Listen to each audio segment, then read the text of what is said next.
You have designed the perfect financial using ActivReporter in Excel, and the workbook is stored in the Windows file system. However, you now realize that if you store your Excel workbook inside the ActivReporter database, you have additional advantages of backup with the database, versioning, iteration, notes, task scheduling, and more. So how do you get the Excel workbook into the ActivReporter database? First, you must create a home for the workbook in the ActivReporter database. Go to the Financial Designs folder and choose to create a new financial design. Give the design a name. Go to the A logo in the top left corner of the window and use the pull-down menu.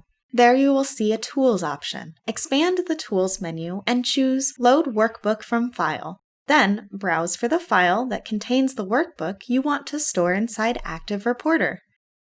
To complete the operation, save the new financial design. You can see the version created on the Versions tab. Now you can use the many advantages previously mentioned regarding the workbook when it resides in the ActivReporter database. Of course, this does beg the question, how do you move a workbook stored inside the ActivReporter database to the Windows file system? That one is easy. Just open the workbook as you normally would using ActivReporter, then use the File Save As menu to save the workbook to the Windows file system.